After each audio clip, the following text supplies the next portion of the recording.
one of the things, let me introduce the next speaker. If you don't mind, Mike, do you have an introduction? One of the things that you don't see, and if you, I want to point out, this is Gary Witt. Look to my left. One of the most unassuming guys you'll see, but one of the most dangerous forces that we have on our side. Amen. This guy, you know, you look at him and you say, you know, nice guy, you know, unassuming, not threatening at all. But he's developed a relationship on the State House steps, and it's one of the reasons we have restaurant carriers. One of the reasons, as you heard Danny Butt talk about, is we're going to have change in the notification law. When we start to introduce new legislation, what we're doing is standing on the edge of a minefield without knowing where the mines are. Gary's our mine clearer. You know, he used to have real good vision, real good hearing, but he's been clearing a lot of mines. And what his role is, he'll work with legislators to get a better idea where those mines are. Canton cleared a huge amount of the mines off the field and got this on the front burner. And Gary kept pushing that car. So I'd like to introduce you with some great support, our legislative coordinator, Gary Witt.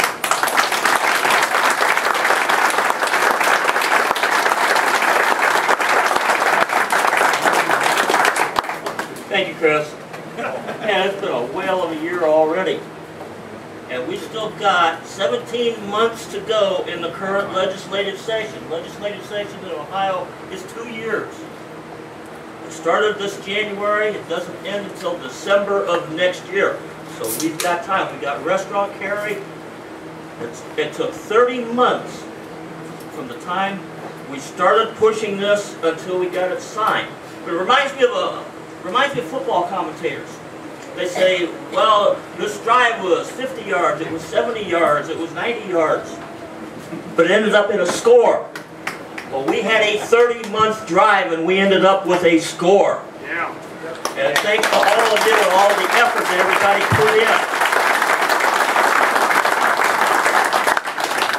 Back in January of this year, I put a thread on the forum asking what people would like to see legislative-wise from OFCC.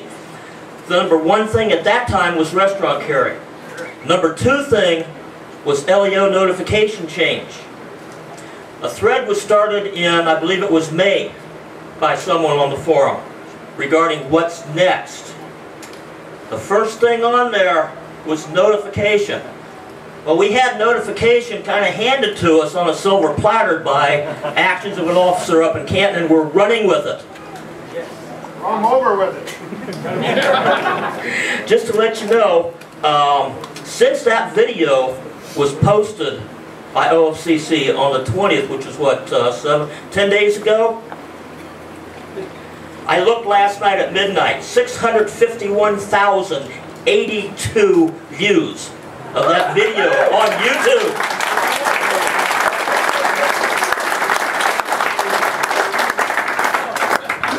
We have been doing interviews, newspapers, radios. We've done national news, national radio. Jeff Garvis is on OFCC News. I don't have a count of the number that we have done. I know it's considerable. We've had letters come in, contact OFCC. We've had responses to the alerts. We've had over 56 contacts. One of them was from the California Highway Patrol training officer, wanting to use that video as a training tool.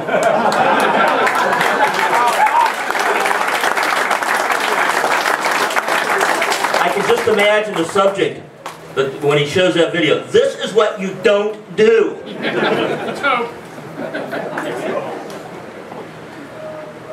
What we've done is draft legislation that we would like to see introduced. Representative Buff has a copy of this.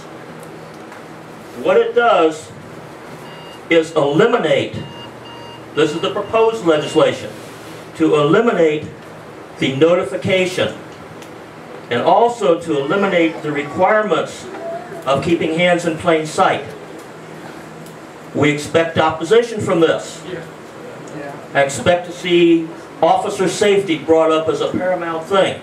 Well, the thing of it is, with officer safety, if the vehicle's registered to you, they're already going to know by running your plates. because your CHL is tied to your driver's license, and it's going to come up in a system they use called LEADS. One of the things that, an additional thing that it does, in one of the sections, and this is a section that will be revised the end of, by the end of September, that comes into effect October the 1st, in improper handling of firearm in a motor vehicle, that's where the definition of loaded is. That's where the definition that says you cannot have a loaded magazine and a weapon in any ammunition in your car along with your weapon. You're going to the range with your rifle. What can you do? We have stricken that out. So the way a draft is written is to say no ammunition in the weapon. And that's all. So we hope to get that through also. But we're going to need your help, folks. Once this legislation is introduced, we're going to need a letter writing campaign. We're going to need those phone calls again. We're going to need those visits. Watch the forums. Watch the website homepage for articles about it. Everybody jumped in and helped and worked hard to get restaurant carry passed. We can do it again with the LEO notification. I want to thank everybody for that support. I'm going to be around to answer any questions on the legislative side, if you have any, after we dismiss here. But what I'd like to do now is move on to some more administrative matters. And you know, when I first started coming around OFCC, the first picnics that I came to, I heard names, I saw people, but it was really difficult to associate names and faces. What I want to do is bring up the folks that helped to put this together. The leadership of OFCC. Jeff Garvis is on his way back from the beach. He can't be here. But we do have Brian Torp, Vice President.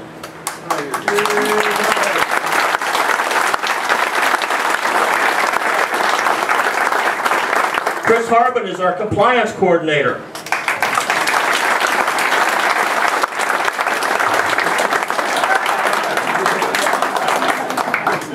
When preemption became law, Chris was a pretty busy fella. He's the guy that wrote all the letters. He's the guy that contacted the Department of Transportation. He's the guy that worked on getting all this stuff taken care of and seeing that, and he's still working on it. Because we still have some places. Job security. Job security, yes it is. Mike Schmidt. Highly paid. Where's Mike?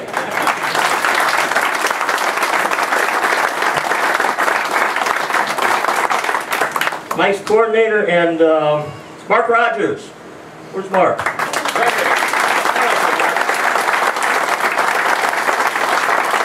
Doug Deacon.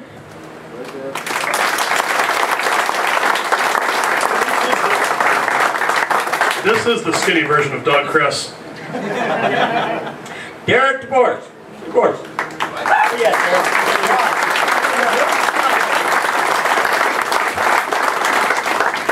Dave Mithaler.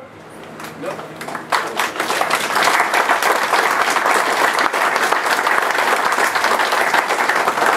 Where's Bill Kelly? Ellen.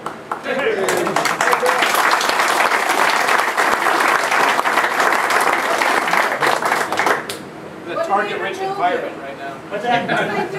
Everybody gets your time. You're in time. Bill handles the training database. Okay. Mike's coordinator and works with the forums. Okay. Mark, what? Sound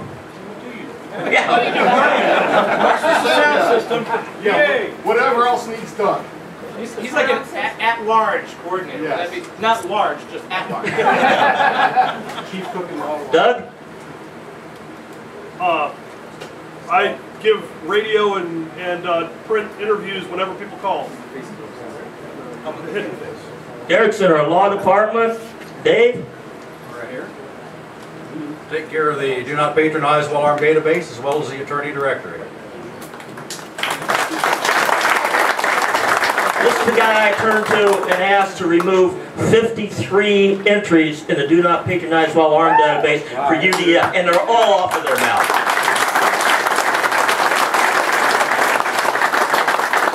while I'm thinking about that, I got an email from a member the other day about a UDF that was still posted. Happened to be fairly close to where I live. Drove by and it was. I talked to the manager the next day. That sign was down.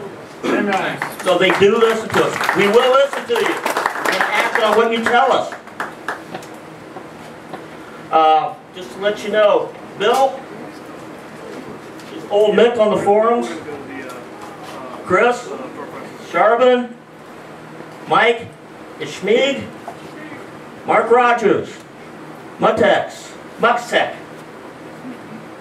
Doug, is Morn on the forums, Derek D. I'm Mr. Magoo.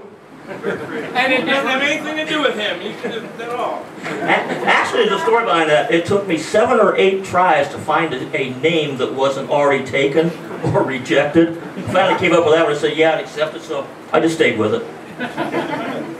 Dave, DG Milty. Okay, and Brian is Brian Torp. So now you can, hopefully you can associate the screen names with the actual faces.